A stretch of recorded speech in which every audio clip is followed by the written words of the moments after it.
चिंटू खरगोश और जादुई पेड़ का रहस्य। एक बहुत ही सुंदर और हरे भरे जंगल में चिंटू खरगोश अपने प्यारे दोस्तों के साथ रहता था। लेकिन आज सुबह जंगल का माहौल कुछ बदला हुआ था।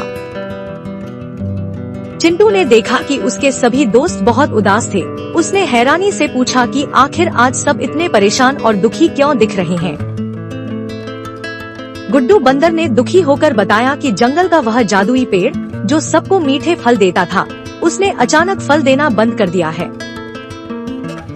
मीना गिलहरी ने चिंता जताते हुए कहा कि अगर जादुई पेड़ पर फल नहीं आए तो पूरे जंगल के जानवरों के लिए भोजन का संकट खड़ा हो जाएगा। तभी वहाँ बुद्धू भालू आया, जिसने सबको बताया कि पेड़ तभी फल देगा जब कोई निस्वार्थ भाव से उसकी सेवा करेगा और उसे प्यार देगा। चिंटू और उसके दोस्तों ने मिलकर तय किया कि वे जादुई पेड़ की देखभाल करेंगे ताकि जंगल में फिर से खुशियाँ और मीठे फल लौट आएं। जंगल के सभी जानवर बहुत परेशान थे क्योंकि जादुई पेड़ ने फल देना बंद कर दिया था और हर तरफ उदासी छाई थी। तभी नन्हा चिंटू बंदर आगे आया और उसने सभी घबराए हुए दोस्तों से कहा कि हम मिलकर इस समस्या का समाधान ढूंढेंगे। चिंटू के नेतृत्व में सभी दोस्त धीरे धीरे उस विशाल और रहस्यमयी जादुई पेड़ के पास पहुँचे ताकि उससे बात कर सकें। जैसे ही वे पास पहुँचे, जादुई पेड़ ने अपनी धीमी और गूंजती हुई आवाज में उन्हें एक बहुत ही कठिन शर्त बताई। पेड़ ने कहा कि वह तभी फल देगा जब जंगल के सभी जानवरों के बीच फिर से प्यार, मदद और मुस्कान लौट आएगी।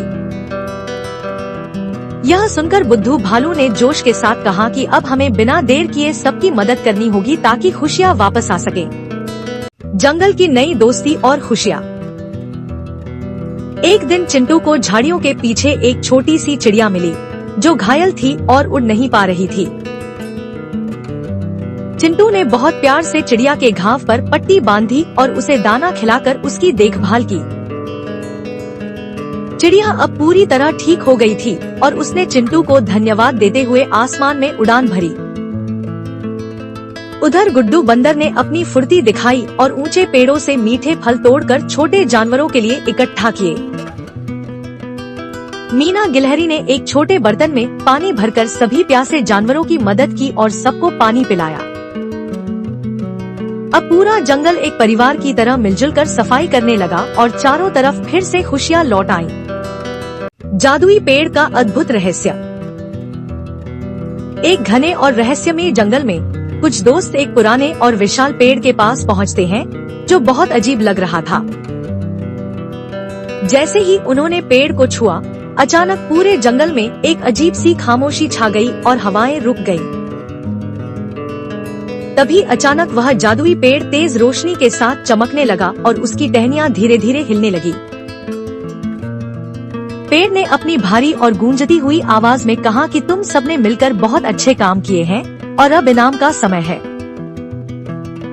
पलक झपकते ही पेड़ की सूखी टहनियों पर अद्भुत, रंग बिरंगे और चमकते हुए जादुई फल उगाए जो बहुत सुंदर थे। सभी दोस्त खुशी से झूम उठे और एक साथ चिल्लाए कि यह कितना सुंदर है। उनकी आंखों में खुशी के आंसू थे। एकता की अद्भुत शक्ति और सच्ची दोस्ती। घने जंगल के बीचों बीच एक बहुत बड़ी समस्या खड़ी हो गई थी जिसने सभी जानवरों को डरा दिया था।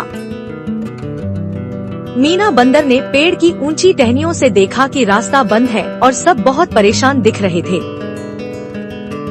नन्हा चिंटू खरगोश अपनी तेज बुद्धि से सबको समझा रहा था कि अकेले नहीं बल्कि साथ मिलकर काम करना होगा। तीनों ने मिलकर एक योजना बनाई और अपनी पूरी ताकत लगाकर उस भारी बाधा को हटाने का प्रयास किया। आखिरकार उनकी मेहनत रंग लाई और रास्ता खुल गया, जिससे जंगल के सभी जानवरों के चेहरे पर मुस्कान आ गई।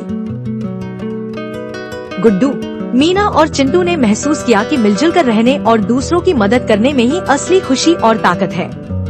जंगल की जादुई एकता की कहानी। एक समय की बात है जब जंगल के सभी जानवर आपस में लड़ते थे और कोई किसी की मदद नहीं करता था। तभी जंगल के बीचों बीच एक प्राचीन जादुई पेड़ मुरझाने लगा, जिससे पूरे जंगल में डर और सन्नाटा छा गया। जानवरों ने महसूस किया कि पेड़ तभी बचेगा जब वे अपनी लड़ाई छोड़कर एक साथ मिलकर उसकी सेवा करेंगे। सबने मिलकर मेहनत की। हाथी ने पानी पहुंचाया और छोटे जानवरों ने पेड़ की जड़ों से गंदगी साफ की। अचानक जादुई पेड़ फिर से हरा भरा हो गया और पूरे जंगल में खुशहाली और हरियाली लौट आई। उस दिन के बाद सबने सीखा कि आपसी सहयोग और दयालुता से ही दुनिया में सच्ची खुशियां फैलती हैं।